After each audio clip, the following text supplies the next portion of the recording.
Chapter 16. Interest. The feeling that we call interest is so important a motive in our lives, and so colors our acts and gives direction to our endeavors that we will do well to devote a chapter to its discussion. 1. The nature of interest. We saw in an earlier chapter that personal habits have their rise in race habits or instincts. Let us now see how interest helps the individual to select from his instinctive acts those which are useful to build into personal habits. Instinct impartially starts the child in the performance of many different activities, but does not dictate what particular acts shall be retained to serve as the basis for habits.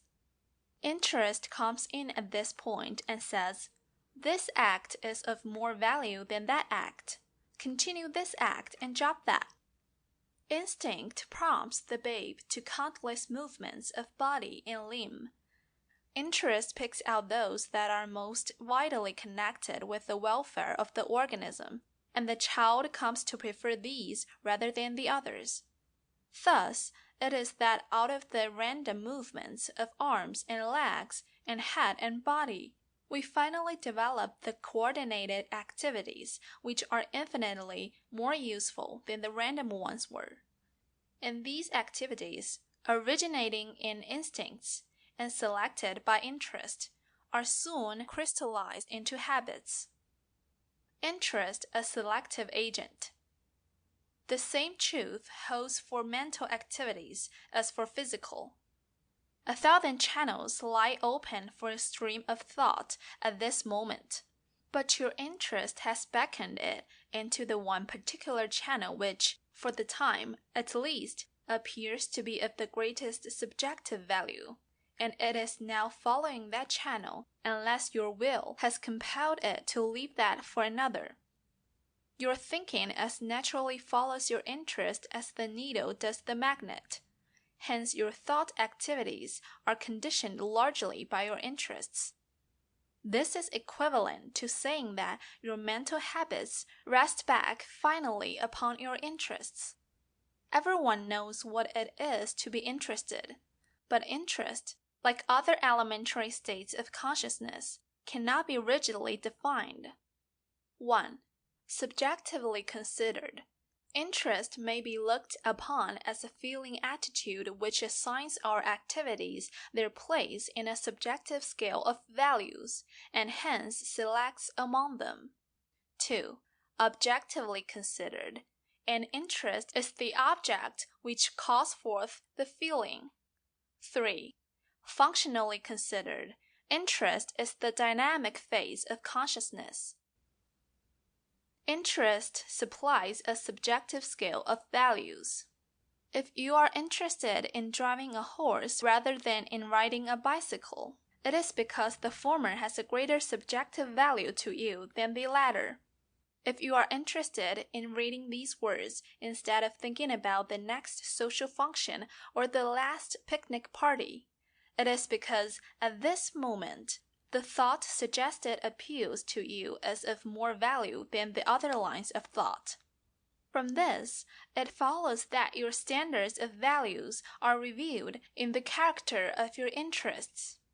The young man who is interested in the racetrack, in gaming, and in low resorts confesses that the fact that these things occupy a high place among the things which appeal to him as subjectively valuable. The mother, whose interests are chiefly in clubs and other social organizations, places these higher in her scale of values than her home. The reader, who can become interested only in light, trashy literature, must admit that matter of this type ranks higher in his subjective scale of values than the works of the masters. Teachers and students, whose strongest interest is in great marks, value these more highly than true attainment.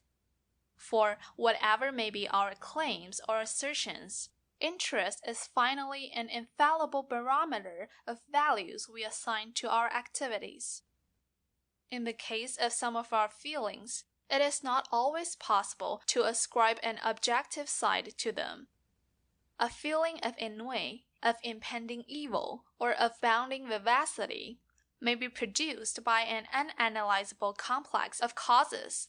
But interest, while it is related primarily to the activities of the self, is carried over from the activity to the object which occasions the activity.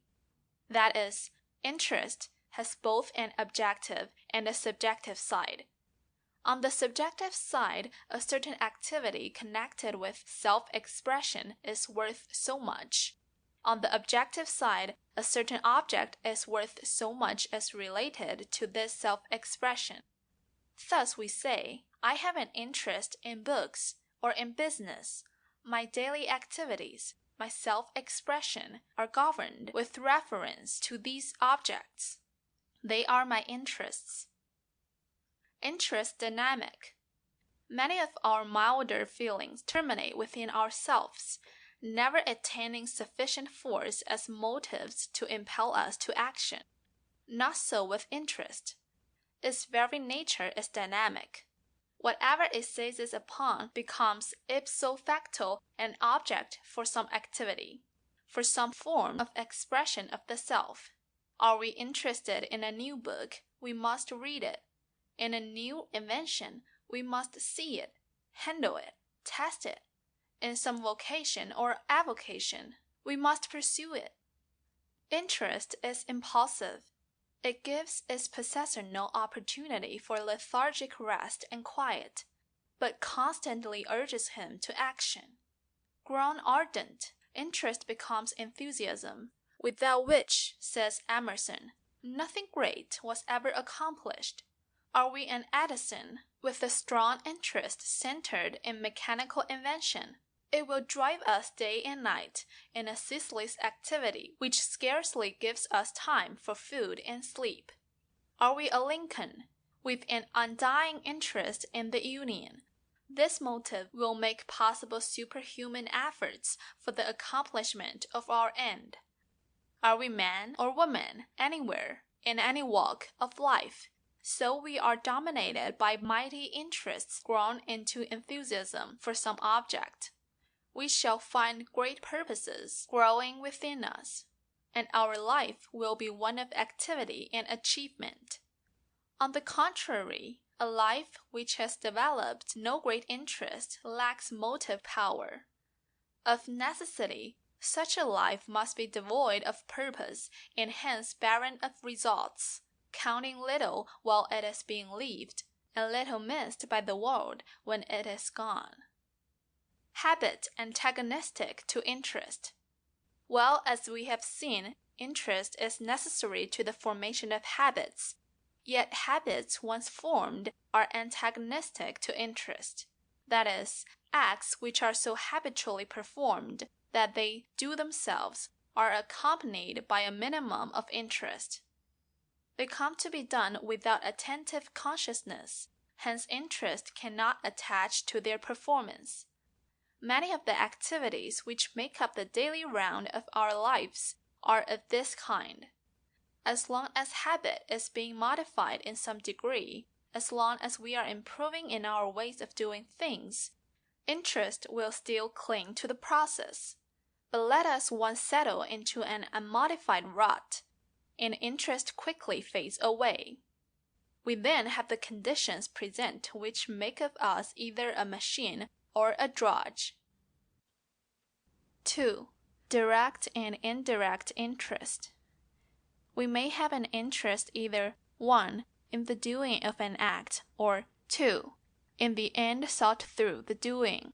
In the first instance, we call the interest immediate or direct. In the second instance, mediate or indirect. Interest in the end versus interest in the activity.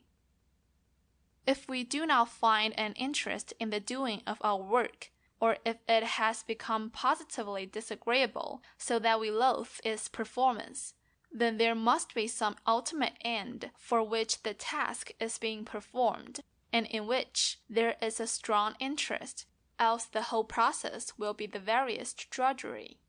If the end is sufficiently interesting, it may serve to throw a halo of interest over the whole process connected with it. The following instance illustrates this fact.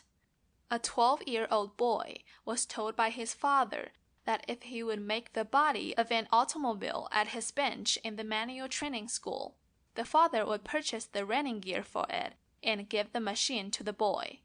In order to secure the coveted prize, the boy had to master the arithmetic necessary for making the calculations and the drawing necessary for making the plans to scale before the teacher in manual training would allow him to take up the work of construction.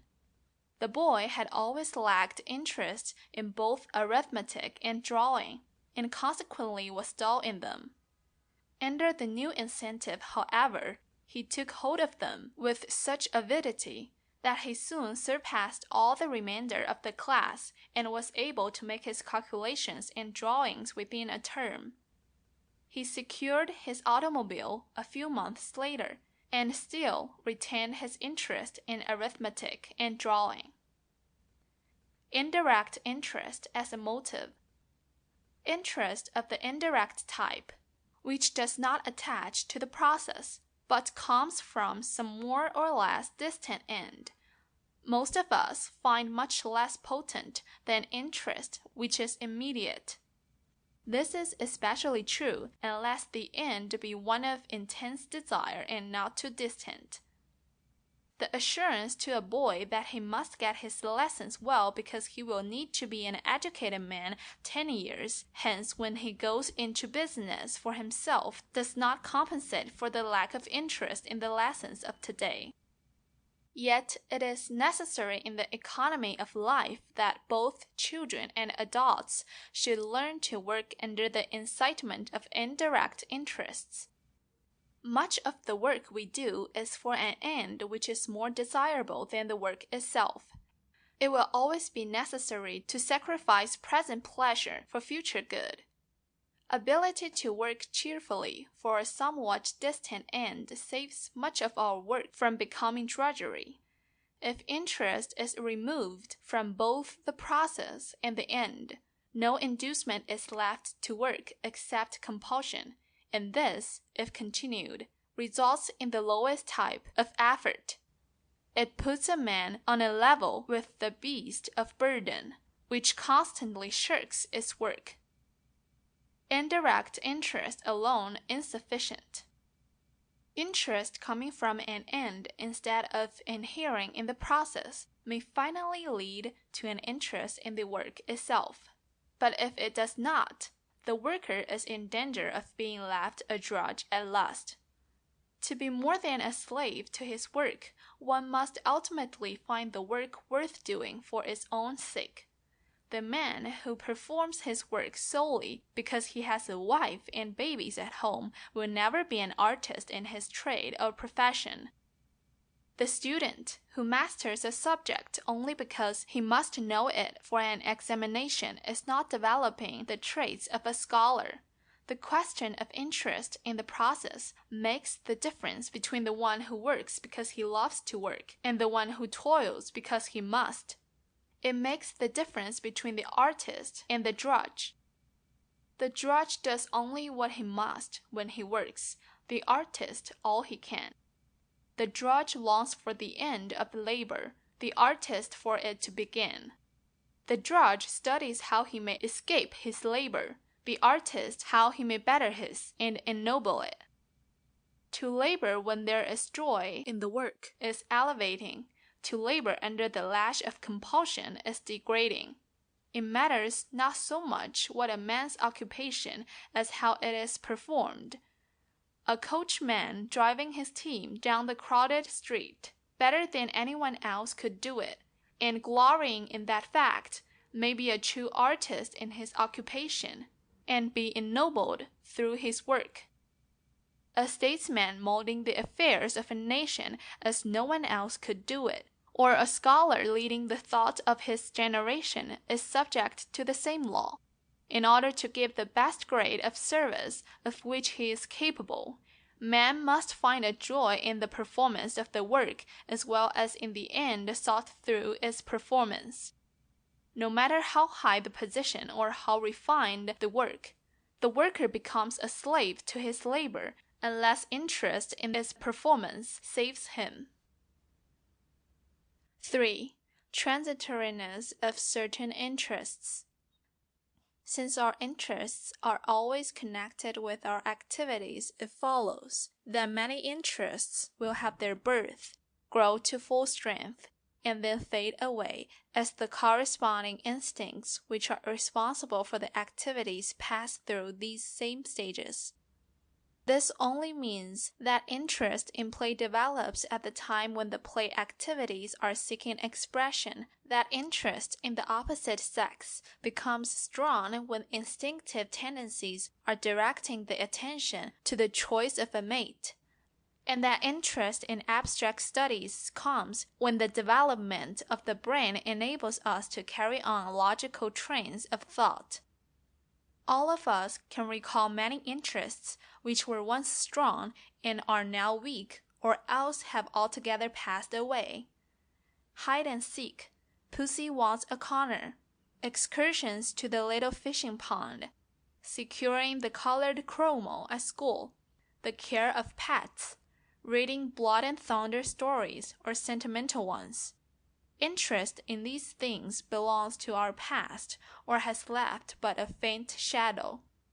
Other interests have come, and these in turn will also disappear and other new ones yet appear as long as we keep on acquiring new experience. Interests must be utilized when they appear. This means that we must take advantage of interests when they appear if we wish to utilize and develop them. How many people there are who at one time felt an interest impelling them to cultivate their taste for music, art, or literature and said they would do this at some convenient season, and finally found themselves without a taste for these things? How many of us have felt an interest in some benevolent work, but at last discovered that our inclination had died before we found time to help the cause? How many of us, young as we are, do not at this moment lament the passing of some interest from our lives, or are now watching the dying of some interest which we had fondly supposed was as stable as Gibraltar? The drawings of every interest which appeals to us is a voice crying, "Now is the appointed time." What impulse urges us today to become or to do? We must begin at once to be or perform if we would attain to the coveted end. The value of a strong interest. Nor are we to look upon these transitory interests as useless. They come to us not only as a race heritage, but they impel us to activities which are immediately useful, or else prepare us for the later battles of life. But even aside from this important fact, it is worth everything just to be interested. For it is only through the impulsion of interest that we first learn to put forth effort in any true sense of the word, and interest furnishes the final foundation upon which volition rests. Without interest, the greatest powers may slumber in us unawakened. In abilities capable of the highest attainment, rest satisfied with commonplace mediocrity. No one will ever know how many Gladstones and Leibnizes the world has lost simply because their interests were never appealed to in such a way as to start them on the road to achievement. It matters less what the interest be, so it be not bad, than that there shall be some great interest to compel endeavor, test the strength of endurance, and lead to habits of achievement. 4. Selection among our interests. I said early in the discussion that interest is selective among our activities, picking out those which appear to be of the most value to us. In the same manner, there must be a selection among our interests themselves. The mistake of following too many interests. It is possible for us to become interested in so many lines of activity that we do none of them well. This leads to a life so full of hurry and stress that we forget life in our busy living. Says James with respect to the necessity of making a choice among our interests. With most objects of desire, physical nature restricts our choice to but one of many represented goods, and even so it is here. I am often confronted by the necessity of standing by one of my empirical selves and relinquishing the rest. Not that I would not, if I could, be both handsome and fat, and well-dressed, and a great athlete, and make $1 million a year, be a wit, a bon vivant, and a lady-killer, as well as a philosopher, a philanthropist, statesman, warrior, and African explorer, as well as a tone poet and saint. But the thing is simply impossible. The millionaire's work would run counter to the saint's. The bon vivant and the philosopher and the lady-killer could not well keep house in the same tenement of clay. Such different characters may conceivably, at the outset of life, be alike possible to man, but to make any one of them actual, the rest must more or less be suppressed. The seeker of his truest, strongest, deepest self must review the least carefully, and pick out the one on which to stake his salvation. Interests may be too narrow. On the other hand, it is just as possible for our interests to be too narrow as too broad. The one who has cultivated no interests outside his daily run of humdrum activities does not get enough out of life. It is possible to become so engrossed with making a living that we forget to live, to become so habituated to some narrow treadmill of labor with the limited field of thought suggested by its environment, that we miss the richest experiences of life. Many there are who live a barren, trivial, and self-centered life because they fail to see the significant and the beautiful which lie just beyond where their interests reach. Many there are so taken up with their own petty troubles that they have no heart or sympathy for fellow humanity. Many there are so absorbed with their own little achievements that they fail to catch step with the progress of the age. Specialization should not come too early. It is not well to specialize too early in our interests. We miss too many rich fields which lie ready for the harvesting, and whose gleaning would enrich our lives.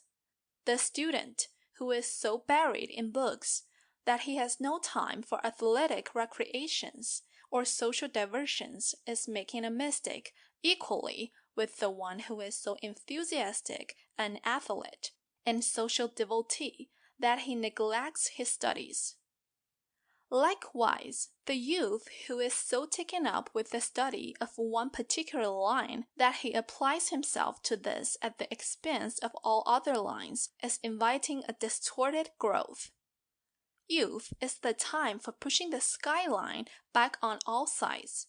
It is the time for cultivating diverse and varied lines of interests if we would grow into a rich experience in our later lives. The physical must be developed, but not at the expense of the mental, and vice versa. The social must not be neglected, but it must not be indulged to such an extent that other interests suffer. Interest in amusements and recreations should be cultivated, but these should never run counter to the moral and religious.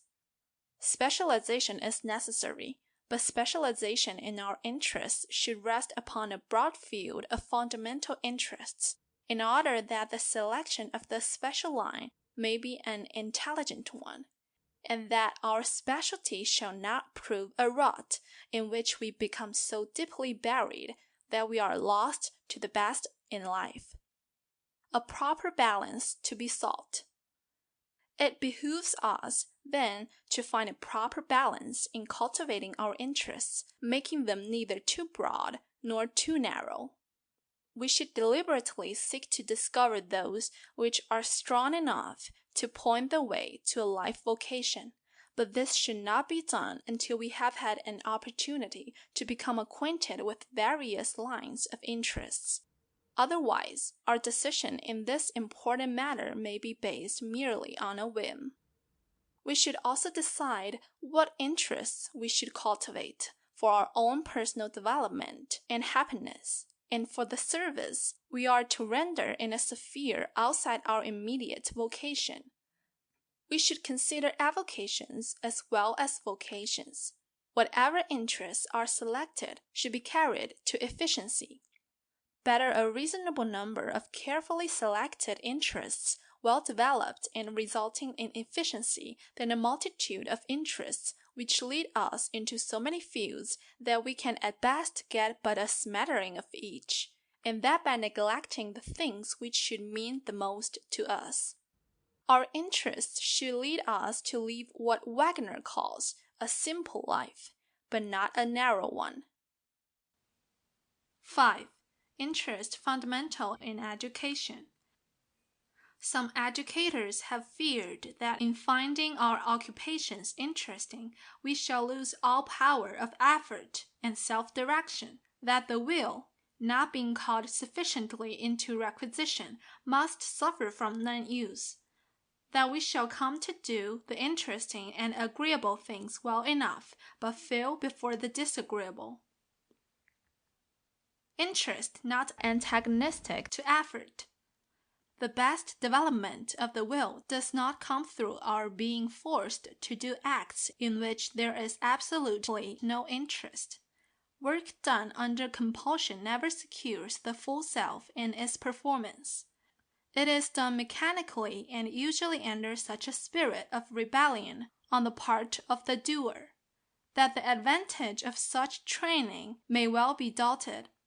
Nor are we safe in assuming that tasks done without interest, as the motive, are always performed under the direction of the will. It is far more likely that they are done under some external compulsion, and that the will has, after all, but very little to do with it. A boy may get an uninteresting lesson at school without much pressure from his will, providing he is sufficiently afraid of the master. In order that the will may receive training through compelling the performance of certain acts, it must have a reasonably free field, with external pressure removed. The compelling force must come from within and not from without. On the other hand, there is not the least danger that we shall ever find a place in life where all the disagreeable is removed, and all phases of our work made smooth and interesting.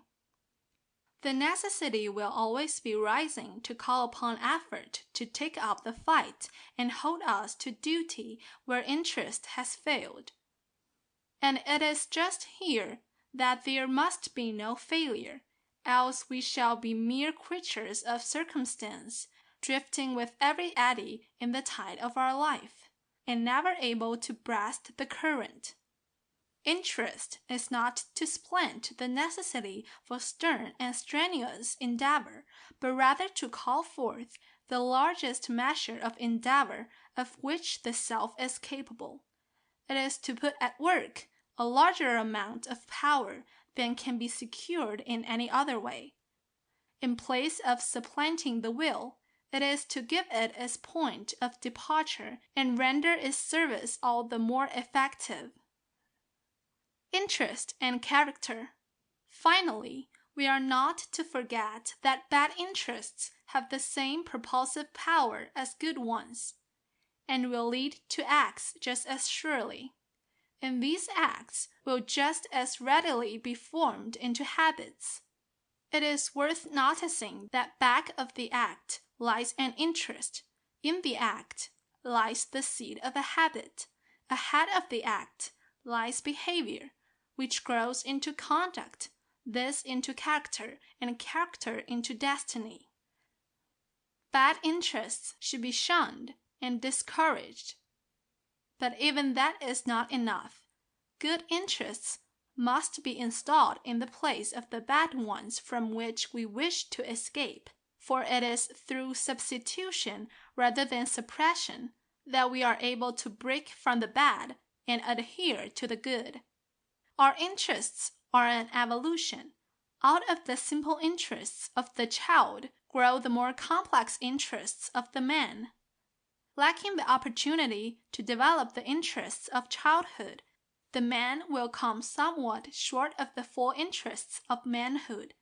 The great thing, then, in educating a child is to discover the fundamental interests which come to him from the race and, using these as a starting point, direct them into constantly broadening and more serviceable ones. Out of the early interest in play is to come the later interest in work. Out of the early interest in collecting treasure boxes full of worthless trinkets and old scraps comes the later interest in earning and retaining ownership of property. Out of the interest in chums and playmates come the larger social interests. Out of interest in nature comes the interest of the naturalist.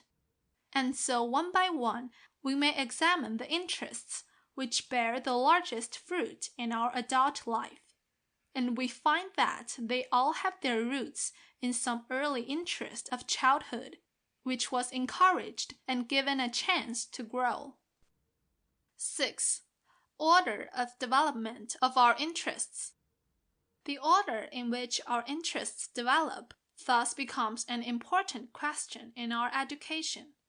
Nor is the order an arbitrary one, as might appear on the first thought, for interest follows the invariable law of attaching to the activity for which the organism is at that time ready, and which it then needs in its further growth.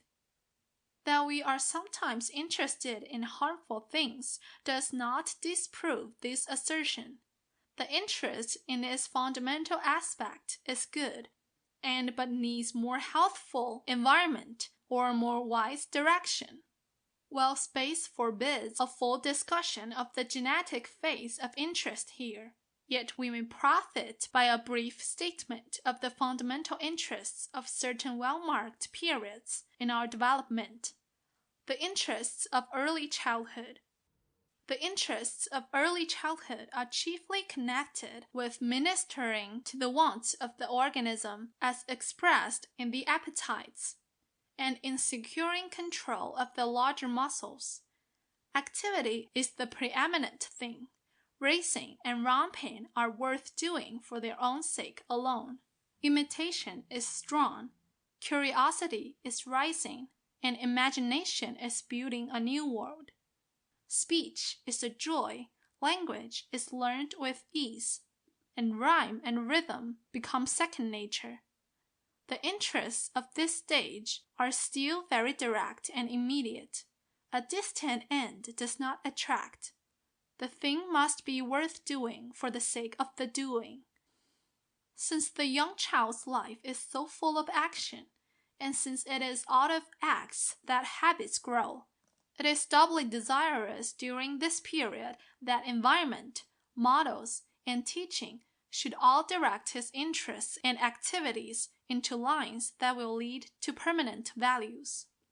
The interests of later childhood. In the period from second dentition to puberty, there is a great widening in the scope of interests, as well as a noticeable change in their character.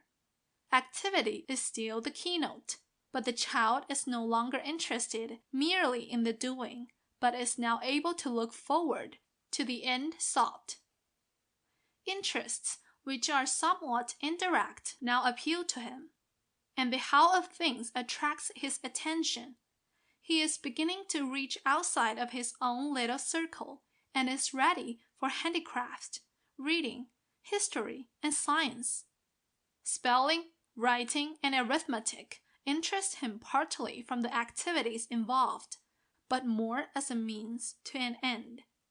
Interest in complex games and plays increases, but the child is not yet ready for games which require teamwork. He has not come to the point where he is willing to sacrifice himself for the good of all.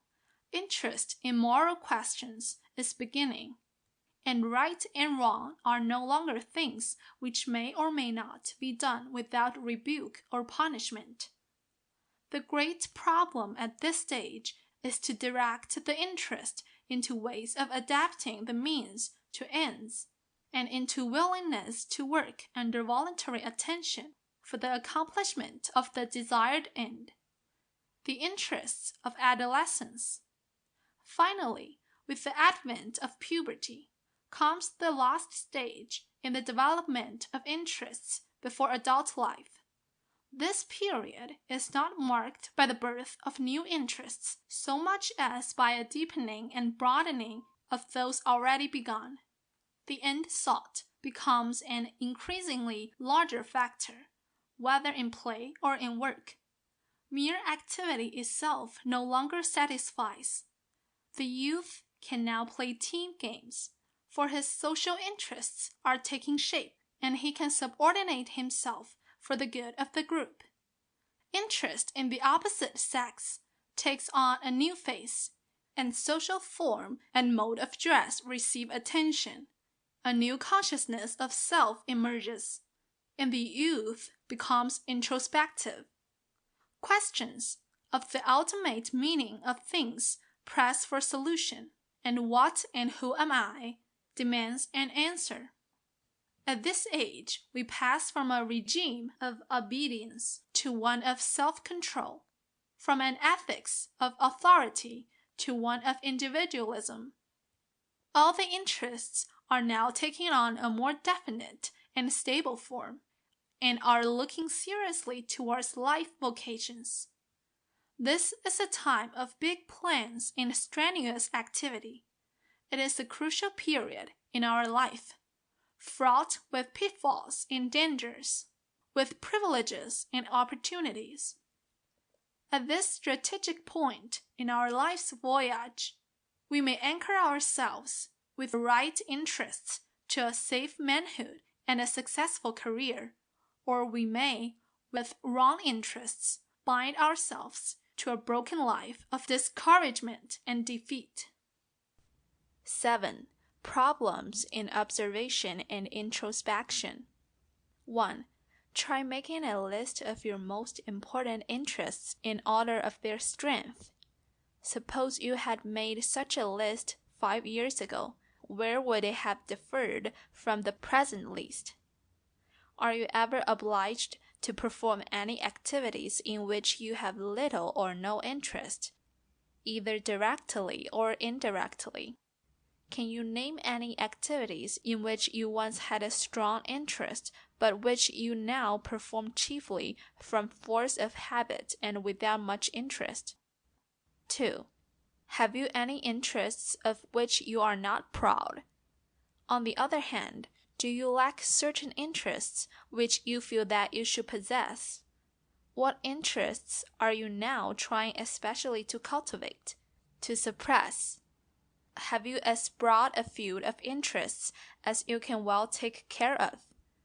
Have you so many interests that you are slighting the development of some of the more important ones? 3. Observe several recitations for differences in the amount of interest shown. Account for these differences. Have you ever observed an enthusiastic teacher with an uninterested class? A dull, listless teacher with an interested class? 4. A father offers his son $1 for every grade on his term report which is above 90. What type of interest relative to studies does this appeal to? What do you think of the advisability of giving prizes in connection with schoolwork? 5.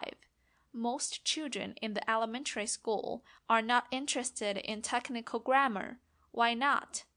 Histories made up chiefly of dates and lists of kings or presidents are not interesting. What is the remedy? Would you call any teaching of literature, history, geography, or science successful which fails to develop an interest in the subject? 6. After careful observation, make a statement of the differences in the typical play interests of boys and girls, of children of the 3rd grade and the 8th grade. End of chapter 16. Recording by Cassie.